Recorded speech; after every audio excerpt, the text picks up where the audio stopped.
guys, welcome back.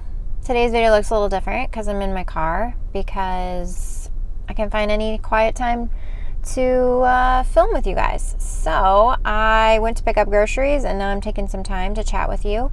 Today I just wanted to kind of come on here and chat some curriculum planning.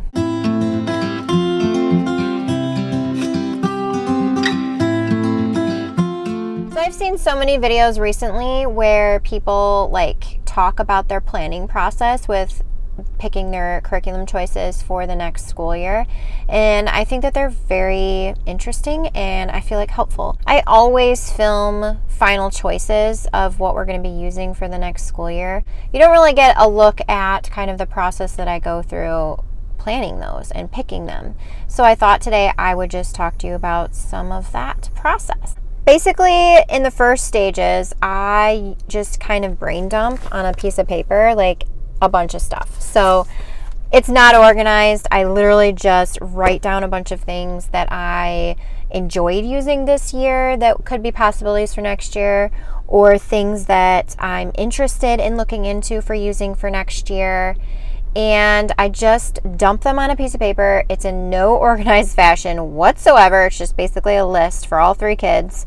And then I kind of narrow it down from there. So after that, I will look at kind of if there's a specific goal for each child that we're working towards, something that I feel like we need to focus on for next year. And then I will kind of weed down the curriculum choices from there.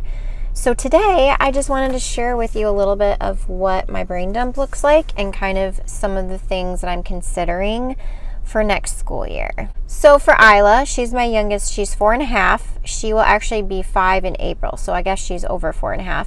And so technically, if you go by her age, next year will be her kindergarten year. However, I'm not sure if I'm going to consider it her kindergarten year or if I'm going to do a pre-K year and then make the following year when she's 6 her kindergarten year. I'm not sure yet. It doesn't really matter. But we began Letters and Numbers from Gather Round a couple weeks ago, book 1, and it's going really well. She loves it. She's excited to do it every day.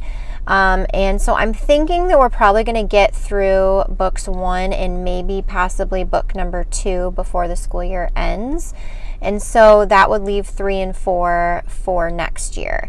So I'm hoping to finish out that series, finish Letters and Numbers up, and then after that, I'm not actually sure what I'm going to do. I like the idea of going into Ready to Read from Gather Round. I like the way that that program looks. I almost chose it for my son, and then I kind of went a different way. And I still think about it. I still think about picking it up for him because I do really like the way that both Letters and Numbers and Ready to Read kind of flow. However, it's expensive. Both Letters and Numbers and Ready to Read, they're both more pricey curriculums. When I'm planning curriculum choices, budget is a big factor for me too. And next year, I'm trying to keep that even lower than in years past. So I don't want to blow my budget on just one curriculum. And when you're doing Letters and Numbers and Ready to Read, you can buy them by unit, but they're $45 a unit. So that's like 9 weeks of school.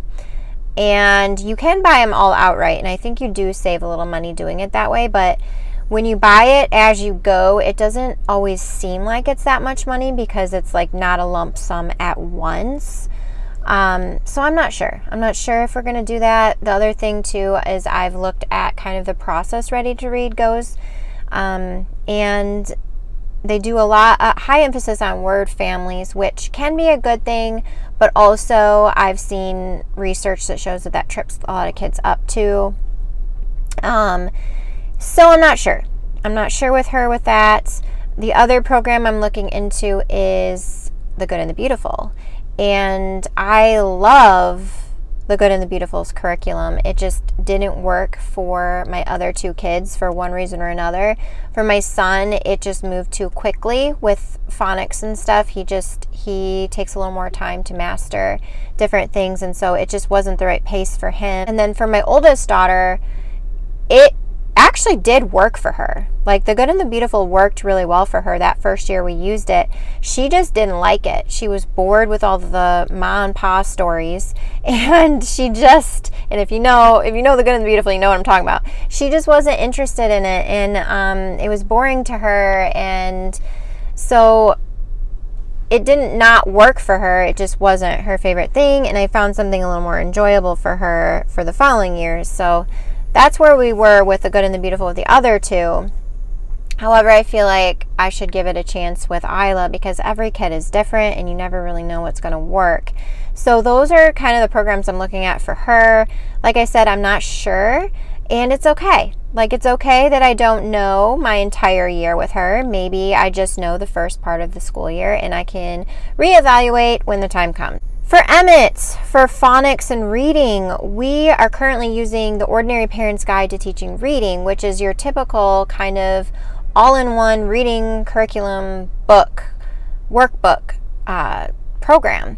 And with him, I'm hesitant to plan a bunch of things out because he gets bored so easily, and I need to really work hard to keep him engaged. He likes things to kind of change around a little bit. So I hope that we can just keep using Ordinary Parent's Guide. It's working really well right now. But I don't know. I don't know what's gonna happen. I'm also thinking about coming up with my own kind of hands-on activities and taking the lesson out of the book and making it more hands-on in some way. So I'm looking into doing that to just kind of switch things up a little bit with him. The other thing that I'm considering is the fact that he's going to be technically second grade next year, and so I want him to kind of start a little bit more like language arts, so more of that all around language arts than just the phonics instruction. So something I was looking into or want to look into more is Lightning Literature 1, but I'm not sure he's ready for it because just looking at the samples, it seems a little bit challenging for the ability he has right now. With Lightning Literature, we've used a couple of the levels, but I've never used any of the lower levels like that before. But Lightning Literature tends to run a little advanced. I am hesitant to try that with him because he's not quite there, I feel like, ability-wise, but we'll see. I'm going to look into that more. Another thing that I have been interested in is Brave Writer. Brave Writer is a program like all of her stuff. I'm very drawn to Julie Bogart's philosophy and style to teaching. We have used like the arrow guides in the past, and those have been really good. The only thing is the whole spiral of concepts and the like jumping around kind of makes me anxious as a homeschool parent who's not done this before. So that's something I don't love. I don't love that it doesn't tell you day by day what to do. You have to kind of plan that out. So I am looking into Quill and Dart for him, possibly, maybe. Another thing that I'm looking into to encompass like literature and then also science and history would be included in this is 5 in a Row. And so I'm looking into using 5 in a Row Volume 1 with both Emmett and Isla. I think that both of them would really enjoy that. I love the look of 5 in a Row. It's literally been on my list almost like probably at least the last 2 years. It's been on my list and I have never used it. I've never chosen it. However, it's definitely something that I am really interested in. And I think that if we do the phonics program that we're doing and math, and then we put 5 in a Row in there, I think that it will cover enough of what I want to do with him, like with science and language arts and literature and like looking at books and like kind of that more comprehension and literature analysis a little bit in like the most basic way. I think that 5 in a Row would be a really good option because it's like all in one. There's lots of really fun activities, crafts and recipes, and my son loves that kind of stuff, and we don't have that kind of stuff in our homeschool much right now. The only like hands-on fun stuff we have is like our art curriculum's really fun and our nature study, but that's only done once a week. So I want to incorporate more of that like love for learning type activities, and I think 5 in a Row would be a really good one to incorporate and, like I said, use with Isla and Emmett. And then, of course, if my 12-year-old, well, she'll be 13 next year, wants to join in, she totally can. She loves crafts and recipes and like reading picture books still too. So we'll see. I'm looking into that. If we don't end up going with the 5 in a row, I'm looking at science. I'm looking at using like Apologia Science and just doing Lacey and Emmett together with Apologia. I like the look of their science. I think it looks really, really well done. I may not use Apologia Science with Emmett, and I might look into The Good and the Beautiful Science for Little Hearts and Hands. Their little like K through 2nd grade science curriculum looks so cute. And every time they release a new version of that, I'm just like, oh my gosh, that looks so adorable. And I definitely want to look into that more. And the one that I'm looking at is the newest one that came out, which is Sparks and Stars, because I think that he would be really interested in the science topics that are covered in that. So I'm looking into using that for him if we don't do 5 in a row. For math, Apologia. We used Apologia level 1 this year and loved it. Love it. He's actually going to be done, if we keep going the pace we're going, he's going to be done with level 1 in April. So I already actually have level 2. So we're going to be definitely, spoiler alert, Apologia Math. That's what we're going to be using for him because we've loved it. Okay. Now moving on to Lacey. Lacey has quite a bit that I have been brainstorming for her. For language arts, I'm considering Lightning Literature 6 or their Storm level. So currently we're using Lightning Literature 5. We're finishing that up. We'll be done with that before the end of the school year, actually. And then I'm toying with getting grade 6 or getting their new level Storm. So they just revamped their like middle school levels, or they're starting to revamp their middle school levels. So they did have a grade 6, 7, and 8, and now they're trying to take 7 out and replace it with Storm. She is going to be in 7th grade next year, so I'm considering skipping level 6, grade 6 of the elementary series and moving into Storm instead. Both book lists look great. I don't think that there's quite a huge leap between ability with both of those. I think either one would fit her really well. Level Storm is supposed to have, you know, better instruction and writing instruction, because that's definitely something that I have a complaint about for Lightning Literature, and I think many people do, is the writing instruction. I need something that breaks it down even more step by step. I would love some like planning sheets and different like graphic organizer pages. That's like our main one we're thinking. The only other one that I really have for language arts that I'm considering is actually The Good and the Beautiful 6. So I know what you're saying. Like, I've done videos in the past how The Good and the Beautiful does not work for her. I'm trying to make her more independent, which has been definitely a struggle because she's still a kid that loves me to sit by her and read everything to her. And I'm okay with teaching her things. It's not like I want to be like hands off. However, I really want to see more initiative from her and a little more like I can do some of these things and take hold of it a little bit more. I also want to make sure that I'm covering all of our bases. Writing is a huge struggle. It's always been a huge struggle in our homeschool, and right now I'm not going to lie, panicking a little bit because I don't know how to teach her writing. She's a very reluctant writer, and I need more instruction, more consistency with writing, and I feel like The Good and the Beautiful does a really good job at covering that. Level 6 looks really well done. I think they're supposed to be redoing level 6, but it won't be out till like 2025. But the old level 6 looks really good from what I can tell, and it's free if you download it. So that, again, the budget thing really is important to me as well, especially this next year. So that is definitely a consideration with language arts. So another thing that I've eyed is Brave Writer again, but looking into the composition. So I think it's Building Confidence is the level that I think that she would be in. I like the approach that it takes in trying to make writing fun. I don't know if it's going to be enough instruction for me. So that's the only hesitation I have, but I'm going to look into it more. Another thing that I'm looking at is actually an Amazon workbook. It's called Building Writing Skills, and it's by the Critical Thinking Company. And I forget who it is. If I find her channel, I will link it down below for you. But she has older girls that have graduated, and I love her videos. She has like high schoolers and stuff, and she talks about these building writing skills, and she actually uses a lot of workbooks style. So like Evan Moore and like all these different things that are really affordable. And I love that. I love being able to watch how she uses those things. But building writing skills is what I'm looking at.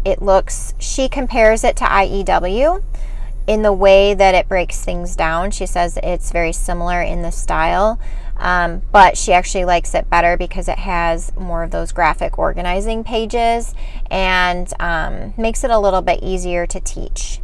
So I'm looking into that. Another thing that I'm looking into are the writing tracks from Gather Round. So I think not as many people know that these exist, but writing tracks, there are a couple that go with certain units. Like there's one writing track that goes with Vikings that's about writing a short story. There's one that goes with Underground to Canada, the novel study one that they have. But you can get them separate and use them without using the unit. And then also there's one about writing paragraphs. There's one about research papers and essays, and they're really affordable. They're like $12, and it looks like it breaks it down really, really well in the process of writing. And I like what I see when I look at those. So that's definitely an option. I'm thinking those might be good to add to Lightning Literature, because I think it's not a full-on separate writing curriculum that I'm adding on top of language arts, but it's just like a supplement, using it as a supplement to supplement those writing and composition and stuff. So those two would be really good supplements, I think, to our full language arts curriculum. So for math, Apologia 6, that's our plan. I'm not even really looking at anything else. Apologia 6 comes out any minute. Within the next few weeks, it's going to be out. So I'm hoping that I can snag that and use that. We've loved Apologia Math.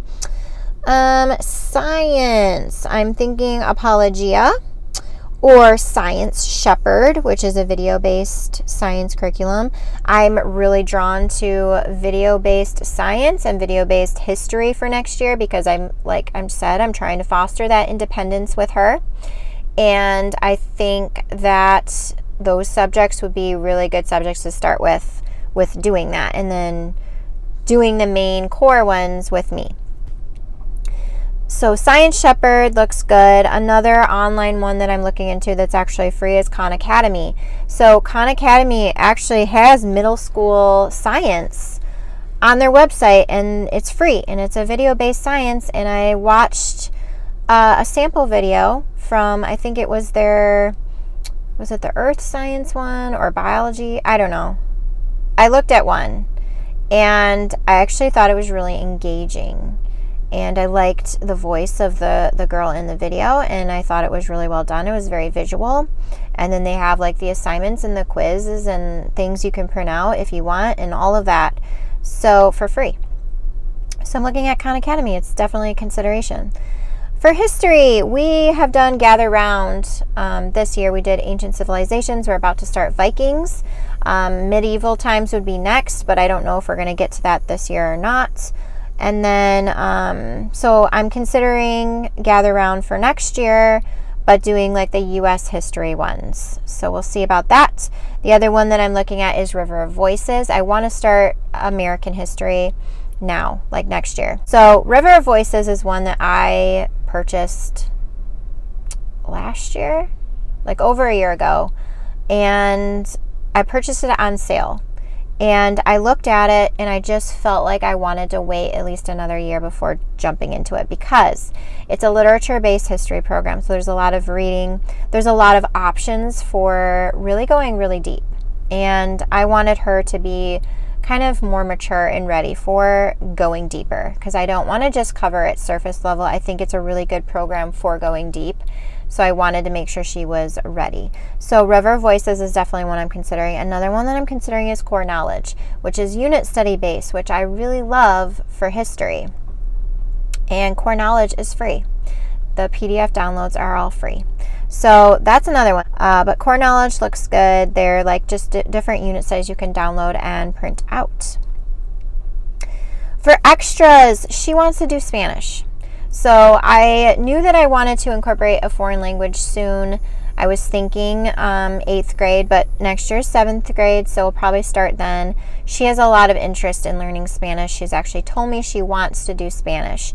So I don't actually have any resources planned for Spanish. So please, if you have experience with a Spanish curriculum for middle school, so not like your just elementary, easy, hola, I want conjugating verbs. I want like an actual Spanish course that I can consider a credit for Spanish. So let me know if you have any of those. And then another one that we're looking at is Khan Academy again. They have a Pixar in the box, Pixar out of the box, Pixar in a box. Something with Pixar in a box. It is like an animation course. And recently she's come to me saying that she might want to work in animation field when she grows up.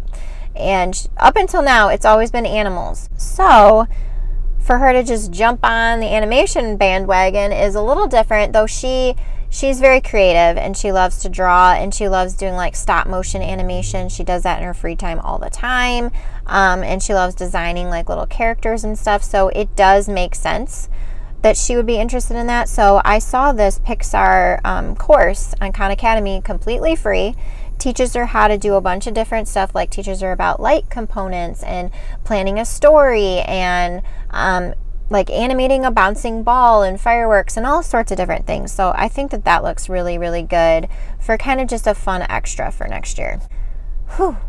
So that's it. That's everything I have written down on this piece of paper. I don't know what direction we're going with everything, but this is where I always start, and then I start my research, and I research, and I research, and I research.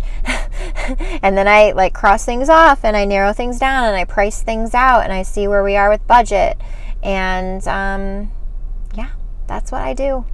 And that's the process I kind of go around. And then once I've kind of figured out what thing I want for each subject, I will write it down on a new piece of paper, all of the selections, and then I will start purchasing things and organizing things, and then that's when I film the lovely curriculum choice videos for you.